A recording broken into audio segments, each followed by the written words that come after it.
बड़ी खबर आ रही है कि भारत बांग्लादेश की सीमा पर बंकर्स मिले हैं। नादिया जिले में बीएसएफ को कई सारे बंकर मिले हैं। बीएसएफ लगातार पेट्रोलिंग कर रहा है। बंकरों के मिलने से एक्शन में बीएसएफ आ चुका है। भारत पाक सीमा पर ये बंकर मिलते रहते हैं। पहली बार भारत बांग्लादेश की सीमा पर भी बंकर्स मिलना शुरू हो गए हैं। आपको बता दें कि जिस तरीके से बीएसएफ ने भारत बांग्लादेश की सीमा पर बाड़ लगाना शुरू की है, वैसे वैसे बांग्लादेश लगातार बौखला रहा है। लेकिन अब बंकर मिलने की जानकारी मिल रही है। और ये जो बंकर हैं, ये ऐसा नहीं है कि ये बंकर अभी हाल ही में बनाए हैं। ये बंकर पहले से बनाए गए हैं, लगातार इनका निर्माण देखा जा रहा है। लेकिन अब ये बंकर इनकी जानकारी मिलने लगी है। क्योंकि जानकारी इसलिए मिलने लगी है क्योंकि पेट्रोलिंग बढ़ने लगी है। आपको ये भी पता होगा कि बांग्लादेश और भारत की सीमा से तस्करी लगातार होती रहती है। तस्करी की खबरें लगातार आती रहती हैं। और ये जो बंकर में सामान रखा हुआ है, ये भी बंकर का सामान तस्करी से जुड़ा हुआ है। आप देखिए किस तरीके से ये बंकर्स बनाए गए हैं। हाल के दिनों में बीएसएफ ने पेट्रोलिंग बढ़ा दी है क्योंकि पाकिस्तान से लगातार अनवांटेड एलिमेंट बांग्लादेश पहुंच रहे हैं। और ये खबर भी है कि पाकिस्तान का, ये देखिए, ये तस्करी का सामान है। ये तस्करी का सामान है।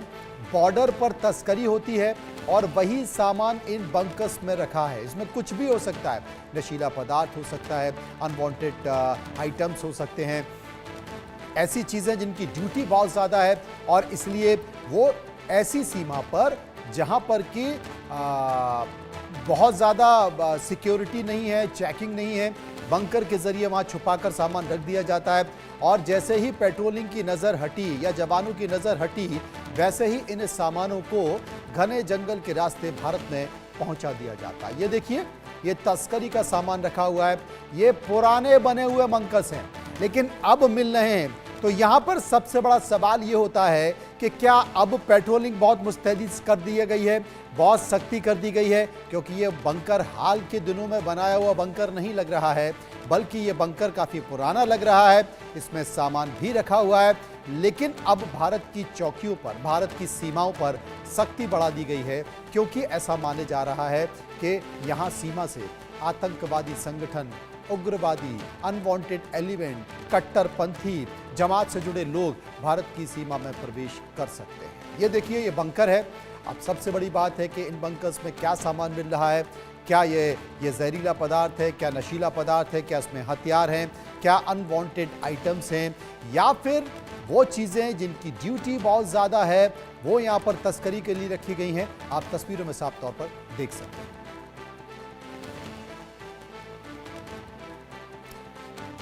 तो अब लगातार बंकर मिलने की जानकारियां मिलने लगी हैं भारत बांग्लादेश पर। इसका मतलब ये बंकर पहले भी थे, ये बंकर पहले बना लिए गए थे, लेकिन अब बहुत ज़्यादा मुस्तैदी हो गई है, इसलिए ये पकड़े जाने लगे हैं। रैनिक दत्ता हमारे संवाददाता इस वक्त पश्चिम बंगाल की सीमा से हमारे साथ मौजूद हैं। रैनिक, हम देख रहे हैं कि लगातार बंकर्स के मिलने की सूचना, मिलने की जानकारी और बंकर मिलने लगे हैं।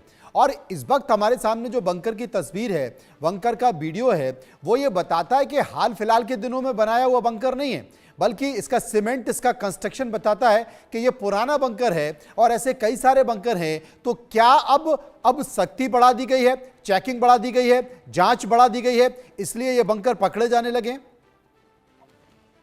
हाँ, एकदम देखिए, भारत और बांग्लादेश का सीमा में जिस तरीके का बंकर परमत हुआ है, वो बंकर देखकर एकदम एकदम लगता है कि ये बंकर नया तैयार नहीं किया गया है। ये बंकर को सोच समझ कर तैयार किया गया था। और जिस लोकेशन में ये मिला है, ये लोकेशन ही बहुत ही महत्वपूर्ण है, क्योंकि अगर देखा जाए तो नोदिया जिला का कृष्णानगर में कुछ दिन पहले भी दिखा गया था। करीब 30 के ऊपर बांग्लादेशी घुसपैठ पकड़ा गया था। बांग्लादेशी जो नागरिक वो भारत में आए थे, उनके पास कोई पेपर्स नहीं था, कोई डॉक्यूमेंट्स नहीं था। ऐसा 30 के ऊपर लोगों को नोदिया पुलिस की तरफ से गिरफ्तार किया गया था, कृष्णनगर बॉर्डर पुलिस की तरफ से गिरफ्तार किया गया था। और उनके पास से बहुत सारी इंफॉर्मेशन भी गैदर किया गया था। बीएसएफ को भी उनका जो इंफॉर्मेशन वो शेयर डिस्ट्रिक्ट पुलिस की तरफ से किया गया था। उसके बाद बीएसएफ की तरफ से कड़ी निगरानी रखा जा रहा था उस एरिया में। और आज जिस जगह में ये रिकवर हुआ है, वो भी कृष्णनगर का जो वाजिद गांव है, उस मस्जिद गांव से ही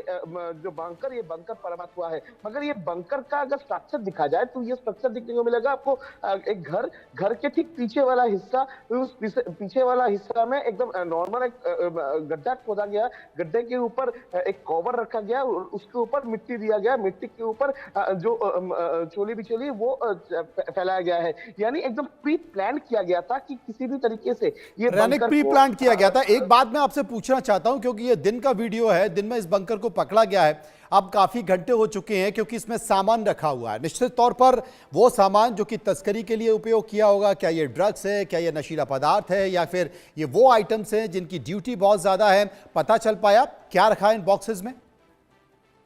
हाँ एकदम ही, देखिए बीएसएफ की तरफ से कहा जा रहा है कि ये दो बंकर में जो बैग बरामद हुआ था, वो उस बैग के अंदर से कफ सिरप बरामद किया गया है, इलीगल कफ सिरप, जो इलीगल कफ सिरप को स्मगलिंग के लिए इस्तेमाल किया जाता है, वैसा कफ सिरप रिकवर किया गया है। मगर कितना क्वांटिटी सबसे महत्वपूर्ण है ये पूरा मामले पर, क्योंकि जैसे बीएसएफ के सूत्र के हवाले से खबर है कि करोड़ों का जो कफ सिरप, वो करोड़ों का कफ सिरप वो रखा जा रहा था इस बंकर में, और इसको तस्करी के लिए रखा जा रहा था, ऐसा ही बीएसएफ का सोच है। यानी एकदम साफ हो चुका है कि बिल्कुल सही कहा, बिल्कुल सही कहा रौनक। और मैं आपको बता दूं कि कफ सिरप का उपयोग नशीले पदार्थों के तौर पर भी किया जाता है, नशे के तौर पर भी किया जाता है, जिसका इस्तेमाल युवा पीढ़ी करती है। और बिल्कुल ठीक कहा रौनक ने, इसमें कप सिरप रखा हुआ था जिसके ज़्यादा पीने से आपको नशा हो जाता है।